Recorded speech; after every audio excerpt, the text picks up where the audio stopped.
Assalamu alaikum wa rahmatullahi ta'ala wa barakatuh mes frères et sœurs. Nous poursuivons avec les campagnes de Khalid ibn al-Walid radiallahu anhu. Deuxième partie, les batailles de Khalid en Irak. Chapitre 1, de Kazima à Oulaïs. A. Le départ vers l'Irak. À la fin de la 11e année de l'Hégire, Khalid en eut terminé avec les apostats. La religion islamique avait recouvré son prestige et s'était solidement implantée dans la péninsule arabique. Depuis la péninsule arabique, et dès lors que la situation des musulmans se fut stabilisée, le calife Abu Bakr radiallahu anhu, décida de lancer la nouvelle religion à la conquête d'autres contrées de l'Est. L'État perse chancelait sous le poids des luttes intestines entre ses chefs et dirigeants, car la voie de la religion y avait décru. En effet, environ 14 siècles s'étaient écoulés depuis l'apparition de Zoroastre, le chef religieux persan, et les Perses ressentaient d'autant plus le besoin de renouveler leurs croyances que la doctrine zoroastrienne avait, vers la fin de l'ère sassanide, perdu beaucoup de son sens humain. Sa splendeur spirituelle s'était altérée, ses fondements doctrinaux s'étaient effondrés, et elle était devenue une organisation ou un appareil dévoué aux deux classes qui se distinguaient du reste de la société sassanide, les prêtres et les nobles. Partant, le peuple ne se sentait pas concerné par cette ancienne religion, qui n'était pas de force à se dresser contre une nouvelle religion, prêchant l'égalité des hommes. Enfin, au roi perse avaient succédé des princes faibles qui passaient leur temps à se combattre et avaient perdu tout prestige. C'était le premier pas vers la déchéance du pouvoir. Le calife avait bien compris dans quelle situation décadente se débattait l'État perse. Le moment était venu d'attaquer cet empire aux gloires passées et de le soumettre.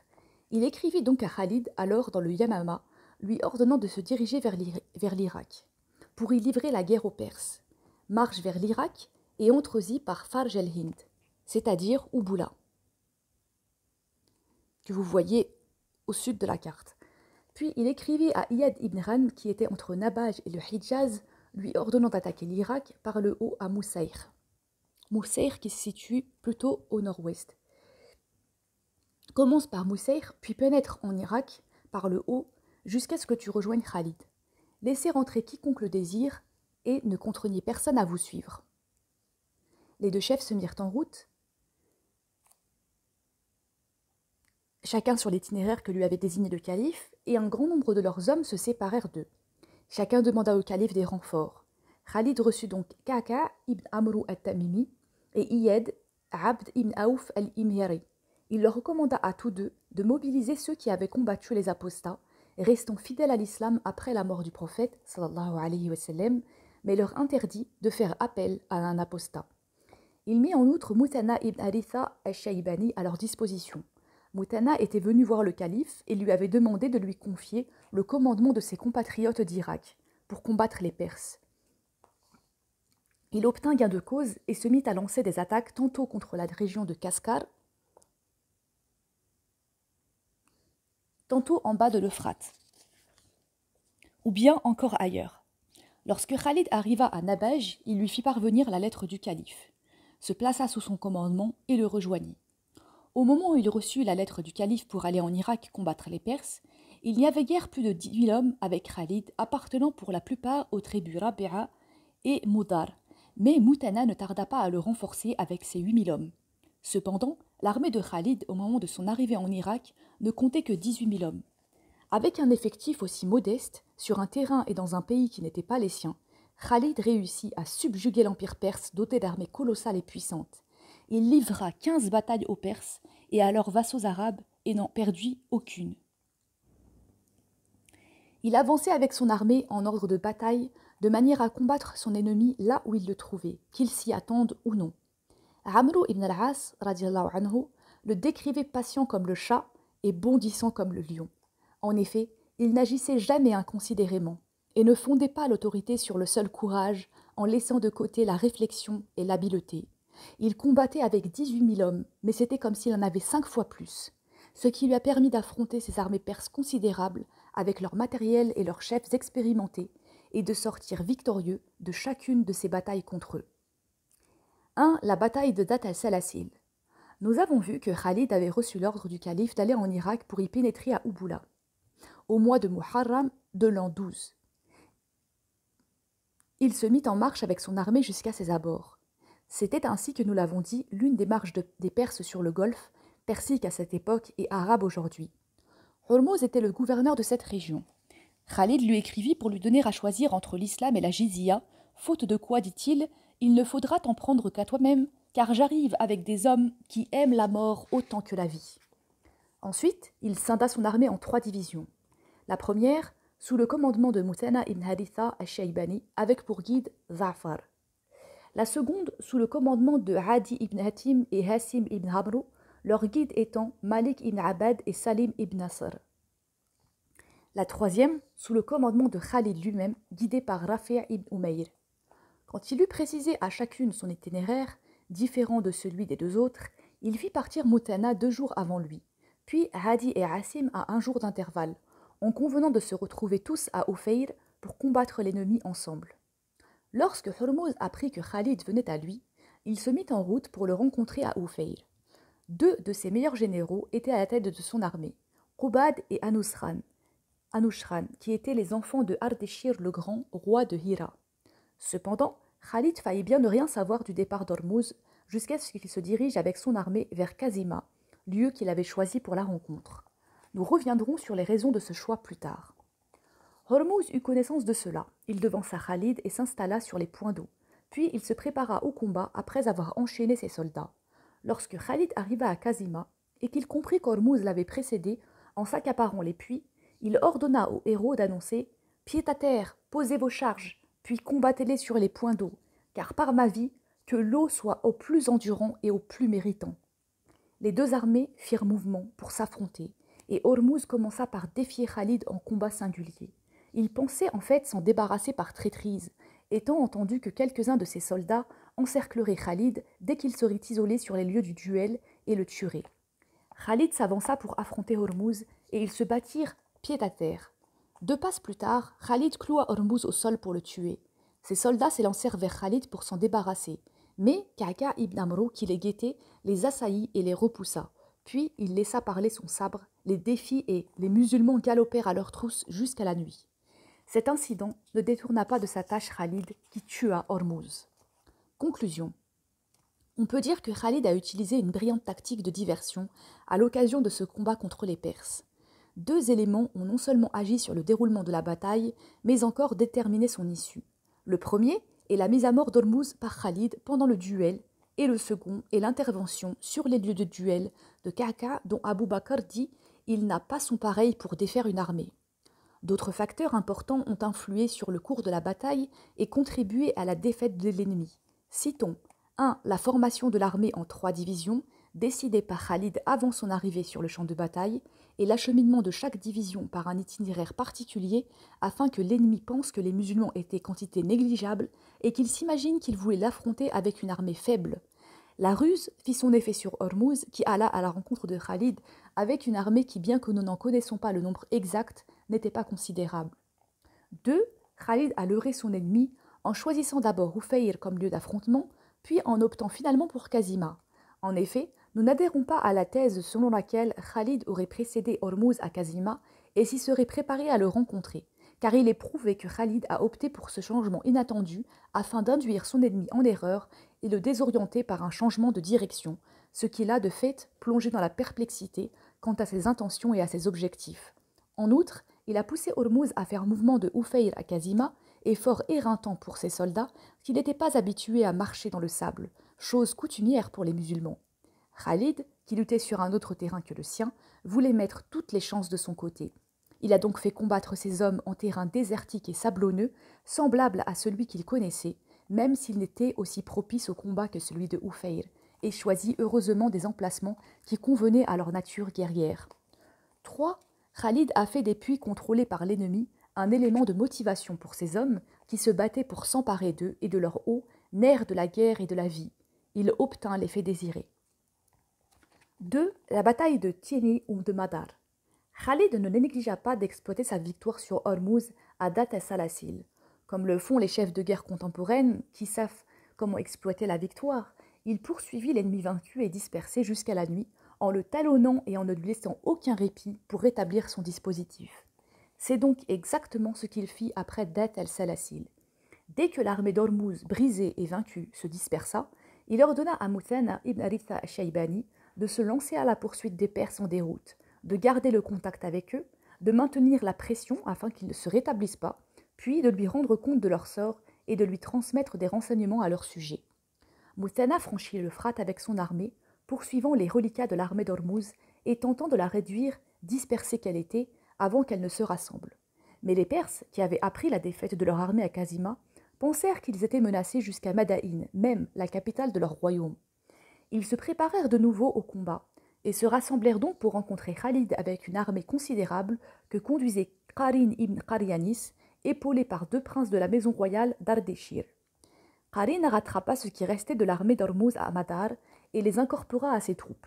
Puis il prit position sur la rive gauche, en attendant Khalid, plaçant sur ses ailes droite et gauche les survivants de l'armée d'Ormuz sous le commandement de Qubad et Anushran. Muthanna apprit que cette armée s'était mise en marche depuis Madaïn, qu'elle avait incorporé les reliquats de Kazima et qu'ils s'étaient tous établis à Madar sur la rive gauche du fleuve.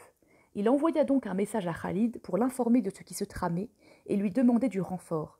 Khalid vint en personne.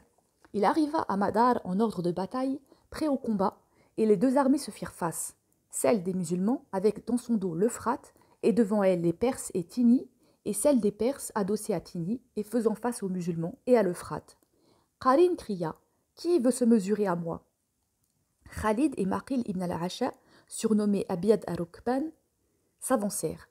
Maqil devança Khalid, lutta contre Qarin et le tua. Ensuite, Asim ibn Amrou se battit contre Anushran et l'abattit. Et enfin, Adi ibn Atim tua à son tour Qubad. Après une bataille meurtrière, que dominaient la rage et la haine, les Perses furent vaincus, laissant environ 30 000 morts, sans compter les noyés. Les autres déguerpirent, franchissant la rivière de Tini, où ils avaient préparé des embarcations à cet effet. Tous ceux qui avaient échappé à la mort s'enfuirent donc. Les musulmans amassèrent un butin tellement énorme qu'on prétend que chaque part atteignait 30 000 dirhams. Khalid s'installa à Madar, qui lui servit de base pour recueillir des renseignements sur les reliquats perses et pour poursuivre leur armée en déroute. Et tout alla de mal en pis pour les Perses. Conclusion. Les nombreux et importants enseignements que nous pouvons tirer de cette bataille mettent en évidence le génie militaire de Khalid.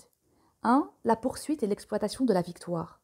Le plan suivi par Khalid dans son exploitation de la victoire à la bataille de Dat as-Salasil, la poursuite de l'ennemi, le maintien du contact et l'exercice d'une pression permanente afin qu'il ne puisse pas rétablir son dispositif, ce plan, disons-nous, est l'une des merveilles militaires de Khalid et nous pensons qu'aucun chef militaire, aussi compétent fût-il dans l'art de la guerre moderne, ne pourrait adresser un quelconque reproche au plan de Khalid ou y trouver une faille.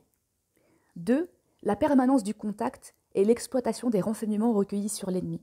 Ce que nous avons dit du plan de Khalid en matière de poursuite de l'ennemi et d'exploitation de la victoire est également valable en ce qui concerne le plan destiné à maintenir le contact avec l'ennemi par l'intermédiaire de Muthanna et à exploiter les renseignements sur l'ennemi. Muthanna exécuta cette mission avec brio. 3. La bataille de Walaja. Les Perses étaient déroutés face à Khalid. En effet, ils sortaient vainqueurs de toutes les batailles qui les opposaient, en dépit de la faiblesse de ses effectifs comparativement aux leurs. Et ils battaient tous leurs chefs, que ce soit dans la mêlée ou en duel. Ils façonnèrent finalement un plan dans lequel ils placèrent tous leurs espoirs. Il s'agissait de dresser contre Khalid ses propres frères arabes, vassaux des Perses, qui, eux, pourraient peut-être vaincre les musulmans. Le roi Ardeshir écrivit à ses tribus arabes pour qu'elles se mobilisent. La tribu de Banu Bakr ibn Wa'il, qui était la plus importante, se mobilisa. Il lui choisit un chef arabe avant de l'envoyer à Walaja, où elle fut placée sous l'autorité d'un chef persan, nommé Andarzaz. Un autre chef, appelé Bahman Jadouway, à la tête d'une forte armée, vint enfin les rejoindre pour affronter Khalid. Disposition prise par Khalid avant la bataille. Quand Khalid fut informé de tout cela, il rassembla ses chefs et prit les dispositions suivantes. 1. Il ordonna à Souaïd ibn Qarin de rester à Oufeir et de ne pas en bouger, protégeant ainsi ses arrières. 2. Il se rendit auprès de ceux qu'il avait laissés en bas de l'Euphrate, leur ordonna de garder leur position et leur recommanda d'être sur leur garde pour être couverts de leur côté. 3. Il répartit son armée en 3 divisions, toutes semblables, confia le commandement de la première à Bisr ibn Abi Ruhm, celui de la seconde à Sa'id ibn Noura, et garda la 3e sous ses ordres. Puis, il ordonna aux 2 premières divisions de se séparer de lui et de contourner les Perses pour les prendre à revers au beau milieu de la bataille, et à l'instant précis qu'il leur avait fixé. Quant à lui, il poursuivit sa marche vers Walaja. La bataille. Khalid arriva à Walaja avec l'intention de prendre à partie l'ennemi en faisant diversion, jusqu'au moment où les embuscades joueraient. Les deux armées se rencontrèrent donc. L'armée de Khalid, qui n'était en fait qu'au tiers de ses effectifs, et l'armée de Andarzaz, mêlant arabes et perses. La bataille faisait rage, musulmans et perses prenant à tour de rôle le dessus et passant successivement de l'attaque à la fuite. Le combat se prolongea, chaque chef attendant la concrétisation de ses espoirs. Khalid piquait et feintait, parait et attaquait, usait d'artifices, attendant l'assaut de ses embuscades au moment fixé. Andarzaz espérait épuiser les forces de Khalid et le contraindre à la reddition. Face à des troupes aussi peu nombreuses et à une armée aussi faible, il crut que la victoire était imminente. Tout à coup, la première embuscade joua sur les arrières des Perses et les prit au dépourvu. Surpris, ils paniquèrent et furent frappés de stupeur. Ils étaient néanmoins sur le point de se rétablir lorsque la seconde embuscade joua d'un autre côté. Khalid les chargea de nouveau, ravivant les forces de ses hommes. Les Perses voyaient l'ennemi parmi eux et derrière eux, et aucun ne voyait son compagnon se faire tuer. Leur chef Andarzaz s'enlisa dans sa défaite et mourut de soif. Conclusion. Dans cette bataille, Khalid a eu recours aux mêmes éléments que dans l'ensemble de ses batailles avec les Perses en Irak. 1. La protection des arrières. Il a laissé en effet une partie de son armée dans les pays conquis, puis a confié à Suwayd ibn Qarin, ainsi qu'à quelques chefs restés dans ces contrées, la mission de tenir leur position afin qu'on ne les surprenne pas par l'arrière. 2. La ruse et la dissimulation de l'idée de manœuvre. Khalid a partagé son armée en 3 divisions. Une division sous son commandement qui attaquait l'ennemi de front pour lui faire croire que c'était là toutes les troupes dont il disposait, et 2 divisions placées en embuscade derrière l'ennemi et à des emplacements différents pour donner l'assaut au plus fort de la bataille. Ainsi, alors que Andarzaz se berçait d'illusions quant à une victoire apparemment imminente et sous-estimait Khalid ainsi que son armée, les 2 embuscades le surprenaient et il s'écroulait devant Khalid, perdant la bataille. 3. La manœuvre et la surprise. Khalid devait attendre que les embuscades se manifestent. Aussi manœuvra-t-il, tantôt défendant, tantôt attaquant, jusqu'à ce que la surprise fasse son effet, brise les reins de l'ennemi, encourageant Khalid qui voyait la victoire à sa portée et l'ennemi lâcher pied. La bataille de Oulaïs. Certains historiens considèrent que cette bataille fut décisive dans le conflit qui opposait les Mazdéens à l'islam. En effet, les Arabes inféodés aux Perses furent touchés par la perte d'un grand nombre de leurs personnalités à la bataille de Walaja. Ils en appelèrent à la vengeance contre Khalid et ses hommes et écrivirent aux Perses pour leur proposer leur aide. Puis ils se retrouvèrent, c'est-à-dire les tribus Ijl, Taïm el-Lat, Dabira et certains Arabes des alentours de Hira, à un point moyen de leur territoire, à Oulaïs. Ils s'y établirent en attendant l'armée perse. Un Arabe de la tribu Banu Ijl, appelé Aswad el-Ijli, était à leur tête. Jabir ibn Boujair l'accompagnait. Chacun avait perdu un fils, tué par Khalid pendant la bataille de Walaja, et pour assouvir leur soif de vengeance, ils cherchaient à combattre Khalid de nouveau. Ardeshir ordonna à son chef Bahman Jadouwey de se diriger vers Oulaïs pour rejoindre les Arabes, puis il lui envoya Jaban avec une lourde armée perse. Sur ces entrefaites, Bahman confia le commandement de l'armée perse à son adjoint Jaban. Il se rendit à Madaïn pour y en rencontrer Ardeshir, étudier ensemble la question et ramener des renforts pour l'armée perse stationnée à Oulaïs. Bahman avait ordonné à Jaban « Abstiens-toi de combattre ces gens jusqu'à ce que je te rejoigne, sauf s'ils t'y pressent. » Au moment où Bahman arriva à Madaïn, la capitale de Khosroès, il y trouva son roi mourant. Or personne dans le royaume n'était autorisé à donner des ordres à sa place. Il resta donc à Madaïn, attendant une solution. Jaban, lui, arriva à Oulaïs avant Khalid et s'y installa. Les troupes arabes armées et leurs notables se rassemblèrent de toutes parts et se joignirent à lui. Il prit ses dispositions de combat, plaça Abd al-Aswad sur son aile droite et Abjar sur son aile gauche, tandis que ses soldats commençaient à préparer le repas.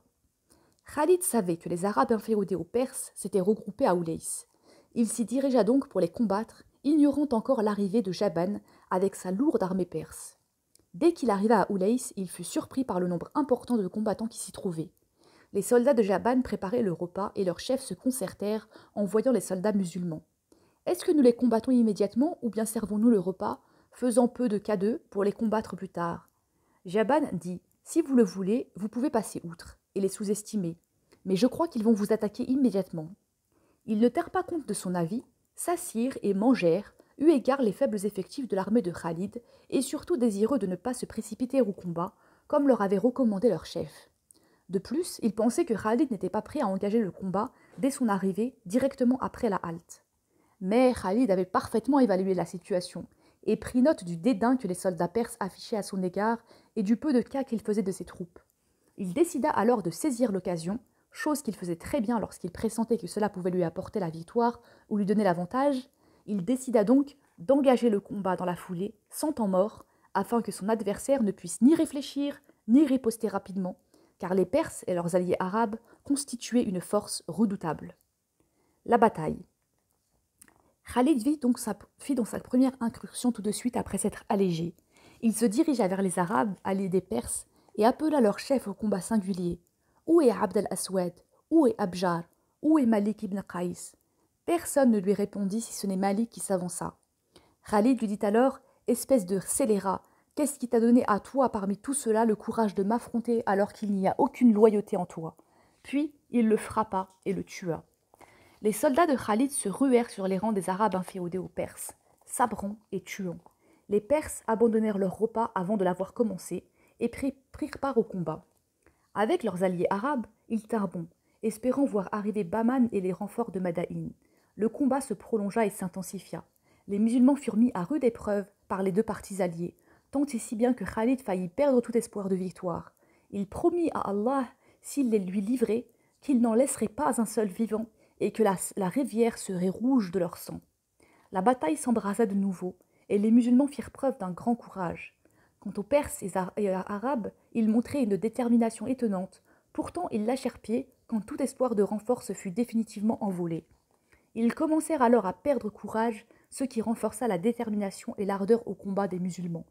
La résistance des Perses et de leurs alliés fut entamée. Leurs forces déclinèrent et ils furent vaincus. Khalid et ses hommes remportèrent donc la victoire. Il fit alors crier « Faites-les prisonniers! Faites-les prisonniers! Ne tuez personne à part ceux qui se défendent !» Khalid voulait accomplir son vœu, que la rivière soit rouge de leur sang. Un peu plus tard, les chevaux approchèrent encadrant des bataillons de prisonniers. Khalid les confia à des hommes qui passèrent toute la journée et toute la nuit à leur trancher la tête au bord de la rivière. Mais leur sang ne parvenait pas à en rougir les eaux. Ka'ka dit alors à Khalid « Même si tu es tous les gens du monde, leur sang ne rougirait pas les eaux de la rivière. Asperge le sang versé avec de l'eau, et tu tiendras ainsi ta promesse. Ce qui est juste, car le sang ne coule pas mais suinte. » Khalid suivit ce conseil et réalisa son vœu. Depuis ce jour, on appela cette rivière la rivière du sang. Khalid s'arrêta devant la nourriture à laquelle les Perses n'avaient pas touché et dit aux musulmans « Je vous en fais don, elle est pour vous. » Les musulmans mangèrent ainsi le dîner de leurs ennemis vaincus. Les pertes perses s'élevèrent à 70 000 hommes. Dès que Khalid en eut terminé avec l'ennemi à Oulaïs, il se rendit à Amrishia, que sa population avait déserté. Il ordonna qu'on la détruise et s'empara de tous les biens, meubles et chevaux qu'elle contenait. Amrishia était un misr comme Hira.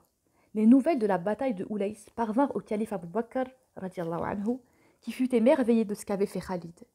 Informant dans la péninsule arabique les musulmans de la victoire de Khalid et de son armée sur les armées perses en Irak, il déclara « Ô Qurayshit, votre lion a poursuivi le lion des Perses et l'a dominé en dépit de sa force et de sa consistance.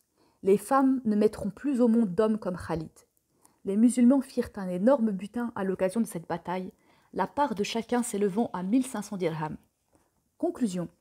Bien que nous ayons déclaré que la faute commise par l'ennemi et consistant à ne pas engager le combat dès l'arrivée de Khalid fut une faute fatale, il faut bien reconnaître à Khalid un courage peu commun. Il arrive sur les lieux, pensant que l'ennemi était peu nombreux, et le voici face à une armée 2 fois supérieure à celle qu'il imaginait. Cependant, il ne baisse pas les bras, n'accorde aucun répit à ses hommes, contrairement à ce que pensaient les Perses, mais se décide sans tarder. Il a pu, grâce à son audace et son don particulier pour minuter la bataille, arracher la victoire, en s'appuyant en outre sur un courage peu commun, une expérience et une connaissance des arts de la guerre incomparables. Wassalamu alaikum wa rahmatullahi ta'ala wa barakatuh.